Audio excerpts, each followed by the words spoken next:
Hello and very warm welcome to all of you. कैसे हैं आप सब? मैं आपका मेंटर एक बार फिर से आपके सामने उपस्थित हो गया हूं लर्न इंग्लिश विदाउट रूल्स के एक नए और फ्रेश सेशन के साथ। आज का ये सेशन एक बार फिर से आपके अभ्यास की श्रृंखला में एक नया अध्याय है। जी हाँ, मैं यहां पर आपके लिए एक प्रैक्टिस सेट लेकर के उपलब्ध हुआ हूं और ये आधारित है सेंटेंस अरेंजमेंट के क्वेश्चन पर। लेकिन पिछले दिनों आए सेंटेंस अरेंजमेंट के सभी एपिसोड से ये एपिसोड अलग है। आज के इस क्वेश्चन में कुछ नए पैटर्न को शामिल किया गया है और इस तरह का सवाल पूछा जाता है।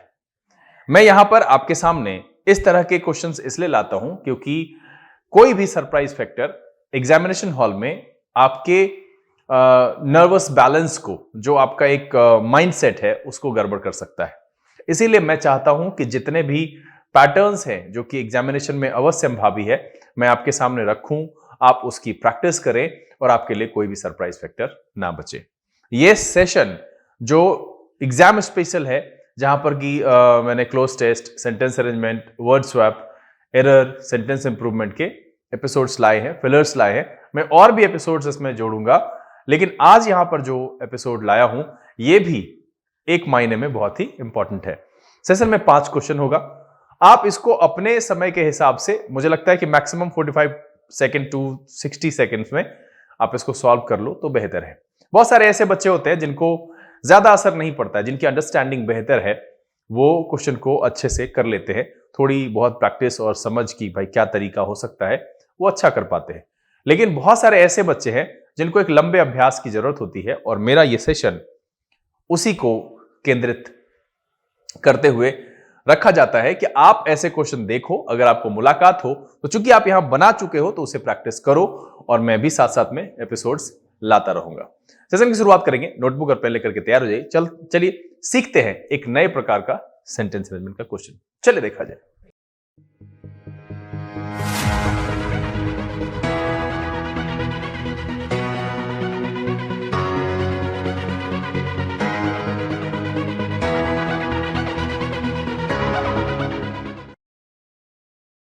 आइए हम आज के सेशन की शुरुआत करते हैं और इस सेशन में लाए गए क्वेश्चन को बारी बारी से आपके सामने रखते हैं। पहले क्वेश्चन पर मैं थोड़ा ज्यादा समय लूंगा। मैं आपको समझाऊंगा कि क्वेश्चन में आखिरकार कह क्या रहा है और क्या बेहतर तरीका हो सकता है जिसके माध्यम से आप इसे अच्छे से बना पाओ। सेशन को शुरू करेंगे, लेकिन उससे पहले जो लोग इस चैनल पर नए हैं, चैनल को सब्सक्राइब कर लीजिए, बेल आइकन जरूर प्रेस कीजिएगा ताकि आज अपलोड की गई वीडियोस की नोटिफिकेशन आपको मिले और आपका कोई भी सेशन मिस ना हो। लाइक और शेयर करने में कंजूसी नहीं कीजिएगा। चलिए, जैसा कि आपको पता है कि सेशन की शुरुआत एक इंस्पिरेशन का डोज, एक महान हस्ती की बात। आज यहां पर फिर से हम एक बड़ा ही इंपॉर्टेंट जो है और बड़े ही इंपॉर्टेंट इंसान भी रहे हैं, ये स्टीफन हॉकिंग। कौन नहीं जानता, इस नाम को परिचय की जरूरत नहीं है। देखिए इन्होंने क्या कहा है और मुझे लगता है कि आज के दौर में ना ये मैक्सिमम लोगों पर फिट बैठता है। कह रहा the greatest enemy of knowledge is not ignorance. क्या कह रहा? The greatest enemy of knowledge is not ignorance. मतलब है कि नॉलेज का जो सबसे बड़ा दुश्मन है वो इग्नोरेंस नहीं है। वो क्या है? देखिए, स्टीफन हॉकिंग महोदय कहते हैं कि it is the illusion of knowledge. ये क्या है? इल्यूजन का मतलब होता है भ्रम, है ना। नॉलेज का मतलब है, नॉलेज का भ्रम इसका सबसे बड़ा दुश्मन है। The greatest enemy of knowledge is not ignorance. Ignorance उसकी जो है वो लापरवाही, उसको नकारना, इग्नोर करना, उससे दूर भागना, ये उसका जो है सबसे बड़ा दुश्मन नहीं है। नॉलेज का सबसे बड़ा दुश्मन है नॉलेज का भ्रम। अब इस बात को मैं आपके संदर्भ में बताता हूं। देखिए, जिस किसी भी इंसान के पास, जिस किसी भी स्टूडेंट के पास जो कि यह दावा करता है कि उसके पास नॉलेज है, वो कभी भी अपना क्लास मिस नहीं करेगा, अपनी ड्यूटी से अपना जी नहीं चुराएगा। जो उसके लिए जरूरी है, जो चीजें पहले होनी चाहिए वो उसे पहले करेगा, जो चीजें बाद में होनी चाहिए वो बाद में करेगा। तो सिंपल सा है कि आजकल मैं बच्चों को अक्सर ये कहता हूं कि एक होता है शिक्षा और एक होता है शिक्षा का भ्रम। शुरुआती दौर में बच्चे जो किसी भी कोचिंग इंस्टीट्यूट को ज्वाइन करते हैं, उनके लिए वो 1-2 साल का समय जो है वो शिक्षा के भ्रम में गुजरता है कि मैं तैयारी कर रहा हूं, मुझे जॉब होने वाली है। असली बात तब पता चलती है जब उनकी आंखें खुलती है, जब उनको झटका लगता है। तो मैं बस आप सबसे यही कहूंगा कि स्टीफन हॉकिंग महोदय की इस बात को देखिए और अपने अंदर इस चीज को झांक कर समझने की कोशिश कीजिए कि आखिरकार जो इल्यूजन है, क्या आप उससे ग्रसित हैं? क्या आप में भी वो शिक्षा का इल्यूजन है? अगर नहीं है तो अच्छी बात है, लेकिन अगर है तो उससे निकलिए। जितनी जल्दी निकलेंगे आपके लिए वो बेहतर है। शिक्षा जरूरी है सर, शिक्षा का भ्रम नहीं। बहुत सारे लोग सिर्फ बैग लेकर आते हैं, जाते हैं, बुक खोलकर बैठ जाते हैं और कहते हैं हम पढ़ते हैं। इस बात को जरा गौर से देखिएगा कि बुक खोलकर बैठ जाना या नियमित रूप से क्लास जाना आना नहीं। जब आपके अंदर जिज्ञासा नहीं है, आप पूछताछ नहीं करते हैं, आप बातों को ठीक ढंग से समझते नहीं है, जो आपके जो है रीजनिंग पर फिट नहीं बैठता है, जिसके लिए आप व्हाई नहीं पूछते हैं, फिर आप नहीं सीख रहे हैं। और यही है शिक्षा का भ्रम। बहुत अच्छी बात इन्होंने कही है। मैं समझता हूं कि इस भ्रम से बाहर निकलिए और एक्चुअली जो नॉलेज चाहिए वो प्राप्त कीजिए। 8 से 10 महीने में आपकी सफलता आपके चरणों में होगी। चलिए सेशन की शुरुआत करते हैं। देखिए सबसे पहले तो हम इसको पढ़ ले। कह रहा है below in each question some sentences are given. ठीक है, सम सेंटेंसेस में कितने सेंटेंस दिए हुए हैं? 1, ठीक है, 2, उसके बाद है 3, उसके बाद है 4, उसके बाद है 5, उसके बाद यहां पर नहीं है, तो मतलब है 5 सेंटेंस दिया हुआ है। Find the sentences which is not really contributing to the main theme of the phrase और फाइंड द ऑड सेंटेंस। अब देखिए ये ऑड वन आउट करके भी एक सवाल आता है। ठीक है, ऑड वन आउट करने का मतलब है कि इसी तरीके से आपको एक पैराग्राफ देगा और उसमें से पूछेगा कि इस पैराग्राफ के संदर्भ में कौन सी पंक्ति फिट नहीं बैठ रही है, मीनिंग नहीं दे रही है या उसका हिस्सा नहीं है। ये आपको छांटना होता है। ये ऑड वन आउट अलग से भी आता है। ठीक है, अब इसके साथ क्या है, कह रहा है कि सबसे पहले तो द फ्रेज और find the odd sentence out and rearrange the remaining sentence to make a coherent paragraph. If the paragraph is correct as it is, then choose option E. अगर ये पैराग्राफ जो दिया हुआ है इसमें से सबसे पहले तो कोई ऑड नहीं है और ये अपने क्रम में सही है, तो आंसर आपका होगा no correction required. If the sentence is the one which is not given then choose option D. मतलब है कि अगर आपने कोई अरेंजमेंट किया और जो इसमें नहीं है तो आपका आंसर होगा नन ऑफ दीज। मतलब ये जो 1, 2 और 3 में से कोई नहीं है, आपका कोई नया अरेंजमेंट आ गया है, तो आपका जो आंसर होगा वो होगा डी। मतलब ये है कि यहां पर क्या करना है कि आपको ऑड चुनना है और ऑड को छोड़ देना है और ऑड के बाद आपको एक अरेंजमेंट बनाना है। जैसा PQRS का था, 5 सेंटेंसेस है, इसमें से एक ऑड अगर हो गया तो 4 बचेगा। फिर वही चीज कनेक्टर से आप जो है आगे पीछे वाला जो मैं पेयर बना करके बताया था उससे ढूंढिए। अगर आपकी सेंस अच्छी है तो आप आराम से इसको बना लेंगे, कोई दिक्कत नहीं है। दूसरा है, मैं एक तरीका आपको यहां पर बताता हूं जिसके माध्यम से आप इसको आसानी से कर पाएंगे। देखिए तरीका क्या है। तरीका यहां पर यह है कि आप इसमें से पहले ऑड चुन लो, पैराग्राफ को पढ़ो और ऑड चुन लो। मान लो कि इसमें से जो है ऑड आपका आता है बी। ठीक है, तो ऑप्शन में से आपका जो है बी यहां पर है, तो ये मेरा आंसर नहीं होगा। बी इसमें है तो ये मेरा आंसर नहीं होगा। आपके पास आंसर क्या बचता है? B number option.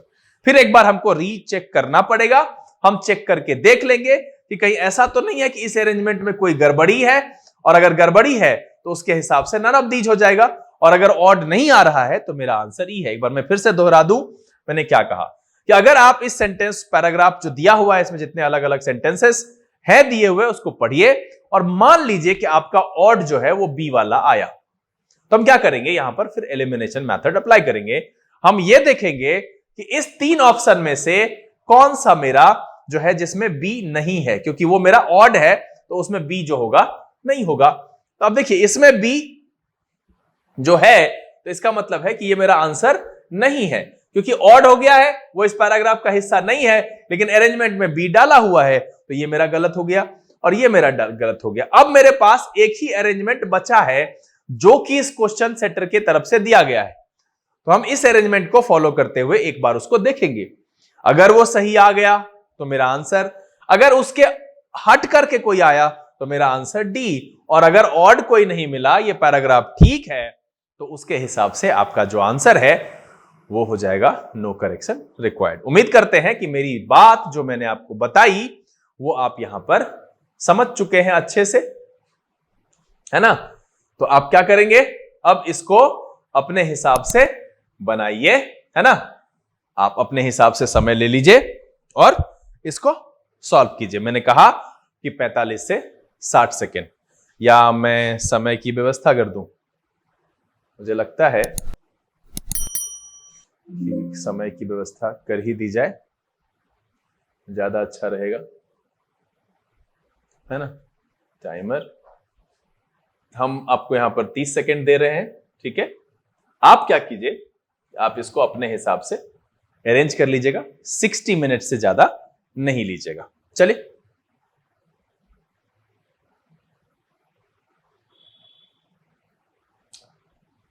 यहां पर हम आपका समय शुरू कर रहे हैं। पहले सवाल का आपका समय शुरू होता है अब।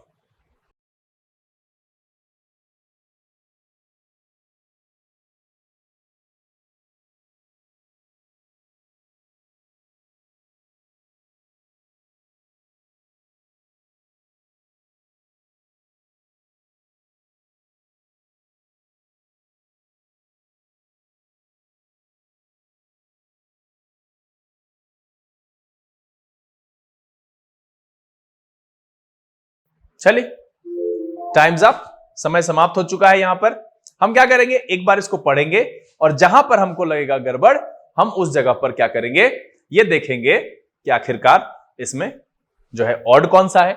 ऑड मिला तो ठीक, उसके हिसाब से ऑप्शन को एलिमिनेट कर लेंगे, नहीं मिला तो मेरा आंसर ई होगा। चलिए, कह रहा है fundamental feature of the proposed HECI, ठीक है, ये कुछ होगा, आगे देखेंगे। As proposed to the UGC is that it will focus only on enforcement of standards and not disburse grants.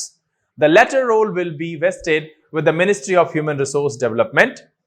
दूसरा ऑप्शन है, it makes sense to divest the regulators of the role of providing funds. C में कह रहा है, the rest of the draft bill promises both autonomy and resolve to enforce standards for teaching and research. ठीक है, यहां पर कह रहा है, एक तो सबसे पहले यहां पर क्या की गई बात, बिल की गई है ना, बिल प्रोमिसेस, यहां पर क्या गया, टीचिंग एंड रिसर्च, ठीक है। ऊपर में आ रहा है यूजीसी, ठीक। उसके बाद क्या कह रहा है, फंडामेंटल फीचर, हम इसकी बात करेंगे। आगे देखिए, डी में कह रहा है, under the UPA the UGC agreed to the centre's proposal to have a 4-year undergraduate programme going against its own rules, है ना। यहां पर यूजीसी का यूपी के द्वारा कह रहा है, the centre has invited a barrage of criticism, some of them valid, after placing the public domain. The Higher Education Commission of India repealed the University Grant Commission Act Bill 2018. यहां पर जो bill कह रहा है वो यही है, और देखिए HECI ये यहां पर दिया हुआ है, ठीक है। तो ये कह रहा है कि भैया एक हायर एजुकेशन कमीशन जो है ऑफ इंडिया, वो हमको जो है वो बिल 2018 है, centre has invited a barrage of criticism, some of them valid, जब इसको पब्लिक डोमेन में लाया तो उसकी बात कह रहा है। और फंडामेंटल फीचर वो आ गया, तो मतलब मेरा है कि ई और ए उसके में है। उसके बाद बी में कह रहा है, it makes sense to divest, अब यहां पर देखिए, focus only standard and disburse grants, the latter role will be vested with the ministry of human resource development, role of providing funds, the rest of the draft bill, ये भी इसका हिस्सा लग रहा है मुझे। यहां पर डी में देखिए, यहां पर अभी बात हो रही है higher education commission of India की, जो बिल लाई गई है 2018 की, उसकी बात हो रही है। यहां कह रहा है कि UGC agreed to the centre's proposal for 4-year undergraduate programme, ये मेरा ऑड है। तो मेरा जो ऑड हमको मिला यहां से, वो मिला कौन सा, डी, है ना। मेरा ऑड यहां से मिल गया डी। अब हम यहां पर सीधा सीधा एलिमिनेट कर लेंगे, जहां जहां डी होगा वो मेरा आंसर नहीं होगा। तो देखिए, बी में डी है, ये मेरा आंसर नहीं है, और यहां पर देखिए ए में भी डी है, ये भी मेरा आंसर नहीं है। मेरे पास अरेंजमेंट आ गया कौन सा, मेरे पास जो ऑप्शन हो सकता है ई ए सी और बी, है ना, ई ए सी बी, ये मेरा अरेंजमेंट हो सकता है। हम एक बार पढ़ करके देख लेते हैं। तो इसमें इंट्रोड्यूस ही किया गया है, the centre has invited a barrage of criticism, some of them valid, after placing in the public domain the higher education commission of India bill 2018 और फंडामेंटल फीचर्स, उसके बाद आ गया इट मेक सेंस, एंड आ गया last में teaching and research. इसलिए मेरा ये जो है अरेंजमेंट सही है, और इसीलिए जो इसका आंसर हो गया मेरा, वो क्या हो गया, सी। इस सवाल का जो जवाब हो गया वो हो गया सी। देखिए मैंने कितनी आसानी से यहां पर, जैसे ही हमें एक ऑड सेंटेंस मिला, हमने पढ़ा कि भैया इसमें जो है डी वाला ऑड है, हमने ऑप्शन को एलिमिनेट कर लिया और आसानी से मेरा सवाल बन गया। अब देखिए मैं ये नहीं कह रहा हूं कि अगर आपको सेंस समझ में आ रहा है तो उस आधार पर बनाइए, या आपका और कोई अप्रोच है तो आप उस आधार बना सकते हैं, लेकिन अगर हम पूरी सूझबूझ का इस्तेमाल करें तो बिना पढ़े हुए भी सेंस लगा मुझे डी आ गया, आराम से निकाल लेंगे, उसका हम अरेंज कर लेंगे, तो थोड़ी कम मेहनत लगेगी और आसानी से हम सवाल बना लेंगे। चलिए अगला सवाल, समय शुरू होता है अब।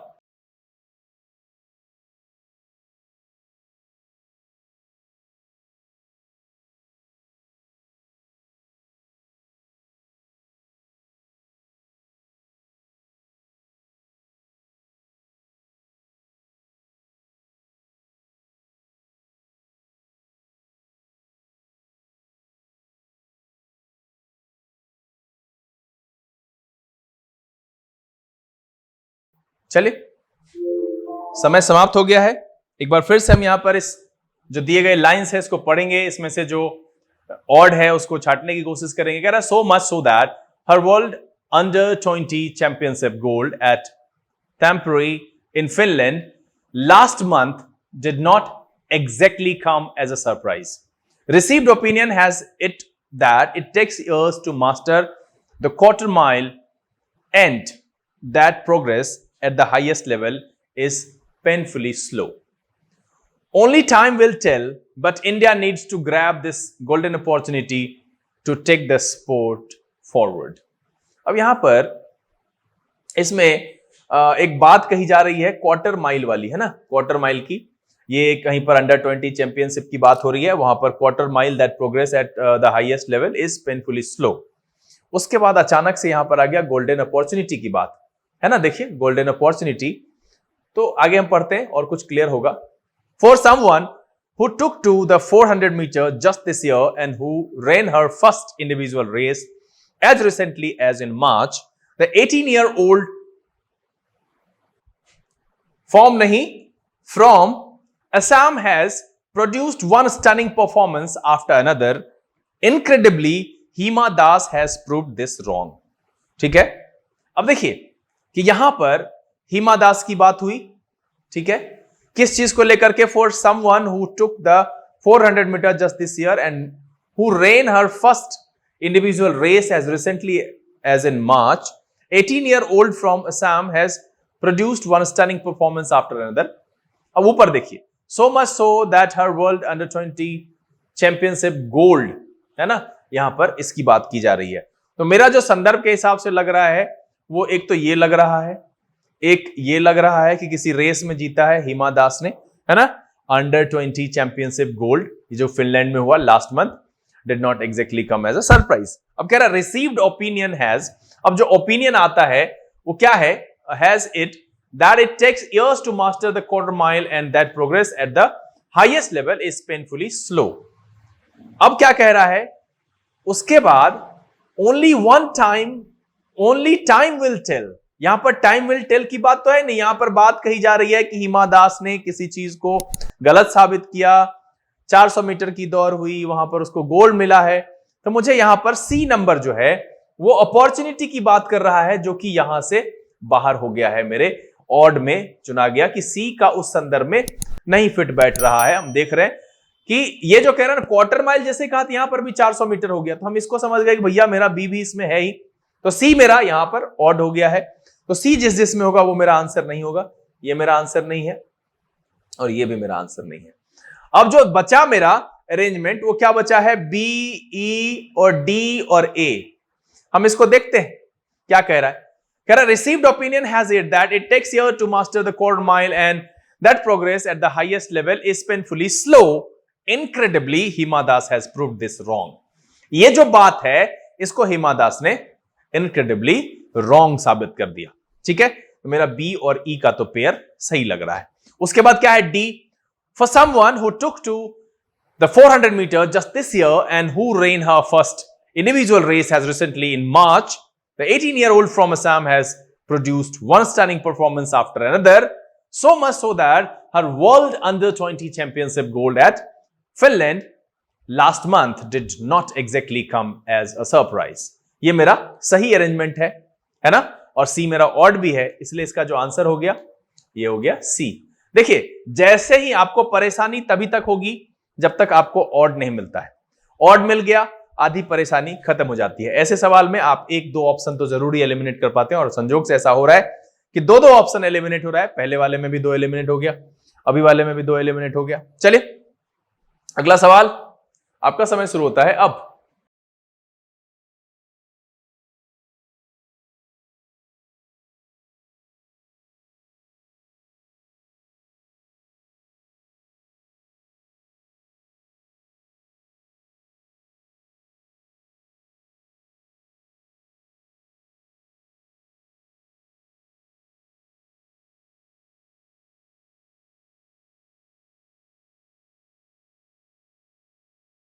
चलिए समय समाप्त हो गया। यहां पर फिर से एक जो है 5 सेंटेंस यहां पर दिया गया है, जो कि एक तो सबसे पहले जंबल फॉर्म में है, इसमें कोई ऑड है, कहा तो ऐसा ही है। देखते हैं, कह रहा है if this impetus translates into a certain equalization of investment across regions। देखिए, equalization of investments and investment across region, it may mitigate existing regional inequalities। ठीक, आगे क्या कह रहा है, clear policy on land acquisition. ठीक है, सबसे पहले यहां पर इन्वेस्टमेंट की बात की गई अक्रॉस रीजन, यानी कुछ बिजनेस से जुड़ा हुआ है। फिर यहां पर कह रहा है land acquisition which takes into account competing uses is a prerequisite for sustainable industrial development. ठीक है, अब यहां पर भी इंडस्ट्रियल डेवलपमेंट की बात आ गई। कह रहा था latest annual ranking of state on ease of doing businesses, business investment tells us that the economically backward states are keen to catch up with the industrialized western and southern states। It is notable that besides the northeastern states, Delhi, Punjab, Goa, Kerala, and Jammu and Kashmir have been slotted as reform laggard, while Andhra Pradesh and Telangana have grabbed the first two slots. It is notable that Jharkhand, Chhattisgarh, Madhya Pradesh, and Rajasthan are in the first 10. Their incremental reforms bettering states such as Maharashtra and Tamil Nadu। तो देखिए, यहां पर भी सबसे पहले देखिए business की बात, इन्वेस्टमेंट की बात, उसके बाद क्या कह रहा है, इसमें भी देखिए जो है वेस्टर्न एंड सदर्न स्टेट्स है, यहां पर भी नॉर्थ ईस्टर्न स्टेट्स की बात की जा रही है, यहां पर भी स्टेट्स की बात की जा रही है। तो मुझे दिख रहा है 1 2 3 और 4। ऑड क्या दिख रहा है मुझे, यहां पर ऑड दिख रहा है ये लैंड एक्विजिशन की बात, ये इस पैराग्राफ में फिट नहीं बैठ रहा है। तो मेरा जो ऑड आ गया है वो आ गया बी, है ना। अब इसको हम एलिमिनेट कर लेते हैं। देखिए, पहले वाले में बी है और सी वाले में भी बी है। अब मेरे पास जो निकल करके आया है वो है सी, ई, ए और डी, मिला करके देख लेते हैं, है ना। कह रहा है the latest annual ranking of state on ease of doing business, बिल्कुल शुरुआत यहीं से लग रही है, tells us that the economically backward states are keen to catch up with the industrialised western and southern states. ठीक है, उसके बाद ई नंबर कह रहा है while Andhra Pradesh and Telangana have grabbed the first two slots, it is notable that Jharkhand, Chhattisgarh, Madhya Pradesh and Rajasthan are in the first 10. Their incremental reforms bettering states such as Maharashtra and Tamil Nadu। ठीक है, ये आ गया। उसका ए number आ जाइए, if this impetus translates into a certain equalization of investment across regions, it may mitigate existing regional inequalities। बिल्कुल सही है। The latest annual ranking के बाद अब डी नंबर आ गया, it is notable that besides the north eastern states, है ना, D number, और पहला हो गया सी, बिल्कुल डी नंबर यहां पर आएगा। Delhi, Punjab, Goa, Kerala and Jammu and Kashmir have been slotted as reform laggards. तो मेरा ये जो क्रम है ये बिल्कुल सही है, और इसीलिए जो मेरा आंसर हो गया वो हो गया आपका बी। आप देखिए, आसानी से जैसे ही हमारा ऑड मिलता है हमारा क्वेश्चन लगभग जो है बन जाता है, और इसी तरह से आपको क्वेश्चन मिलेगा एग्जामिनेशन हॉल में भी। लगभग आपको एलिमिनेशन के पर जो है 1 से 2 ऑप्शन आपका चला जाएगा। बस एक दुविधा रह जाती है, ये वाली नन ऑफ दीज वाली, इसलिए हम इसको पढ़ करके जो अरेंज करते हैं देखते हैं कि भाई जो अरेंजमेंट बचा है वो सही है, वो सिर्फ डी नंबर ऑप्शन की वजह से, अदरवाइज हम सीधे सीधे उसको आंसर कर सकते थे। चलिए अगला सवाल, और आपका समय शुरू होता है अब।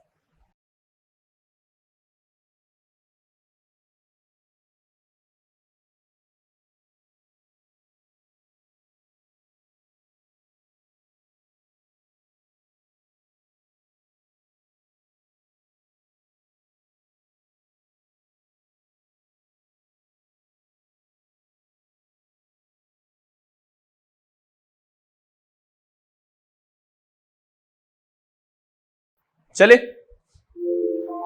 देखिए क्या कह रहा है, But despite the personal touch and ambitions to align India's Act East policy with Korea's new Southern policy, ties have drifted for lack of focus. है ना? देखिए, policy Korea's new southern policy, India's act east policy. In fact, during his election campaign last year, he had promised to raise bilateral ties. अब bilateral में कौन कौन आ गया? तो India और Korea. To the level of South Korea's relations with what it calls the four major powers, the US, Russia, China and Japan. ठीक है, चलिए बायलेटरल की बात. तो ये मेरा लग रहा है ए और बी है. That South Korean President Moon Jae-in undertook a 4-day visit to India recently when there is a hectic diplomacy over the Korean Peninsula speaks of his commitment to improving bilateral ties. फिर से bilateral ties. ये भी मेरा हिस्से में है. Sorry, कह रहा intern Korean companies cite problems in doing business in India despite a special Korea Plus test set up by the Prime Minister's office in 2015. अब यहां पर डूइंग बिजनेस की बात हो रही है, यहां पर बायलेटरल टाइज की बात हो रही है. तो हम ई नंबर ऑप्शन भी देखते हैं. एक मेरे नजर में तो आ गया डी वाला, है ना, ये हो सकता है. कह रहा prime minister Narendra Modi too has often said he sees South Korea as a significant partner of India and had traveled to Seoul. बिल्कुल, ये भी मेरा हिस्सा है. डी मेरा ऑड हो गया है यहां पर, है ना, निकल गया इसमें से डी ऑड. हम निकाल लेंगे. यहां पर भी मेरा जो है डी है और यहां पर भी मेरा सी में भी डी है. अब मेरा जो बचा है वो है सी, बी, ई और ए. अगर ये अरेंजमेंट सही है तो मेरा आंसर होगा ए, नहीं है तो मेरा आंसर होगा नन ऑफ दीज, है ना. कोई दूसरा ऑप्शन यहां पर आएगा. तो सी में कह रहा है कि that South Korean president Moon Jae-in undertook a 4-day visit to India recently when there is hectic diplomacy over the Korean Peninsula speaks of his commitment to improving bilateral ties. In fact, during his election campaign last year, he had promised to raise bilateral ties to the level of South Korea's relation with the what it calls the four major powers, the US, Russia, China and Japan. उसके बाद क्या आ गया ई number में? ये prime minister Narendra Modi too has often said he sees South Korea as a significant partner for India and had traveled to Seoul. A number में क्या कह रहा है? But despite the personal touch and ambitions to align India Act East policy with Korea's new Southern policy, ties have drifted for lack of focus. यहां पर मेरा ये arrangement सही है और इसीलिए जो इसका आंसर हो जाएगा वो हो जाएगा आपका ए. बड़ी ही आसानी से 4 क्वेश्चन हमने बना लिए. सेशन का आखिरी सवाल है, आपका समय शुरू होता है अब.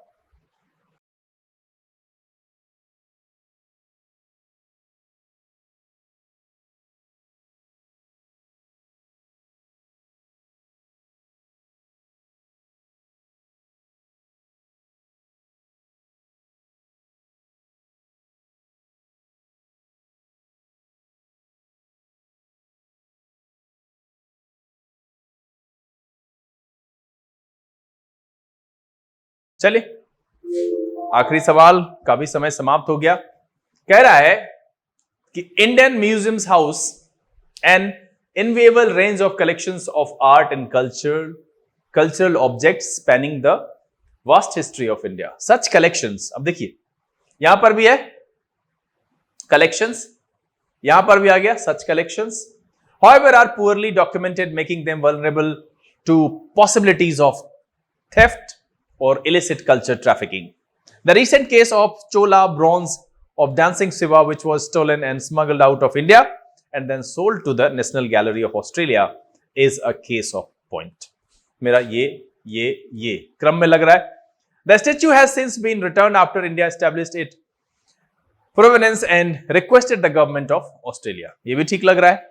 Application of new technological tools to document museum collections can help a great deal in establishing art authenticity. बिल्कुल, एक से लेकर के यहां पर ए से लेकर के जो ई तक है इसमें कोई भी ऑड नहीं है. सारा का सारा उसी म्यूजियम और आर्ट कलेक्शन की बात कर रहा है. एक जो चोरी हो गया था जो ऑस्ट्रेलिया में मिला उसकी बात की गई, जब साबित किया गया तो वो है ना. और यहां पर कह रहा है कि technological tools to document museum collection can help a great deal in establishing art authenticity. इसीलिए इसका जो आंसर है वो है नो करेक्शन रिक्वायर्ड. जो आंसर हो जाएगा इसका वो हो जाएगा ई. उम्मीद करते हैं कि आज का ये जो एक छोटा सा सेशन रहा है, सेंटेंस अरेंजमेंट में ऑड वन आउट को मिक्स करके ऐसा पूछा जाता है, आप सबको मजेदार लगा होगा और आपने आसानी से इसे बना भी लिया होगा। आपको कितने अंक आए ये मुझे नीचे लिख करके बताइएगा जरूर। और इस तरह के क्वेश्चन को देख करके एक बात तो मैं आसानी से कह सकता हूं कि आपको ये बात समझ में आ गई होगी कि सेंस कितना जरूरी है। आप कितना भी ग्रामर पढ़ लोगे, अगर आपके अंदर जो भाषाई समझ है वो डेवलप नहीं हुई तो कुछ भी कर लो, इंग्लिश में मार्क्स कभी भी इंप्रूवमेंट नहीं होगा, आप स्टेबल नहीं होंगे, दावे से नहीं कह सकते कि मैं 10 लाऊंगा तो लाऊंगा। यह तभी होगा बॉस जब आप में भाषाई जो स्थिरता है, जो समझ है, वो सुगढ़ हो जाए। इसके लिए जरूरी है कि आप अभ्यास करें, पेपर पढ़ें, जो अंडरस्टैंडिंग है उसको बढ़ाने की कोशिश करें। जो मैं वोकैब का सेशन लेकर के आता हूं आप उसे करें। खैर आप लोग अभी बिजी हैं, है ना, लक्ष्मी माँ को लाने में, साफ सफाई में लगे हुए हैं, या फिर हो सकता है कैंडल वैंडल बना रहे होंगे बिजनेस के लिए। भाई मुझे समझ में नहीं आता है कि बच्चों को जब चीजें उपलब्ध होती है, यही जो इल्यूजन ऑफ नॉलेज है ना, वो बहुत लोग भ्रम के शिकार है। मैं बस यही कहूंगा कि भ्रम से निकलिए। जो आज कर सकते हैं, जो सेशन आज आ रहा है उसको क्यों टाले, जमा होगा आपके लिए बोझ हो जाएगा। उम्मीद यही है कि आप मेरी बात को समझेंगे और सारे सेशंस को कंटिन्यू करेंगे, विशेष करके वोकैब वाले को। चलिए, उम्मीद करते हैं कि ये वीडियो आपको पसंद आया होगा। अगर ये वीडियो आपको अच्छा लगा आप इसे लाइक कर दें। अगर आपने चैनल सब्सक्राइब नहीं किया प्लीज सब्सक्राइब कर लीजिए, बेल आइकन जरूर प्रेस कीजिएगा ताकि ऐसे अपलोड की गई वीडियोस की नोटिफिकेशन आपको मिले और आपका कोई भी सेशन मिस ना हो। समय यहां से विदा लेने का, लेकिन मैं आपसे एक ही बात कहूंगा, घर में रहिए, साफ सफाई भी कीजिए, अपना ख्याल रखिए, अपने परिवार जनों का ख्याल रखिए, लेकिन पढ़ाई लिखाई जरूर कीजिएगा। इस साफ सफाई के चक्कर में अगर आप पढ़ाई बंद कर दिए ना तो आपके आंसर सीट से जो है ना सही मार्क किए गए आंसर साफ हो जाएंगे। तो प्लीज पढ़ते रहिए, अपने रूटीन को कंटिन्यू रखिएगा। लर्निंग इंग्लिश विदाउट रूल्स किशन से this is B K Singh signing off. Keep reading, keep practising. Thank you, God bless you.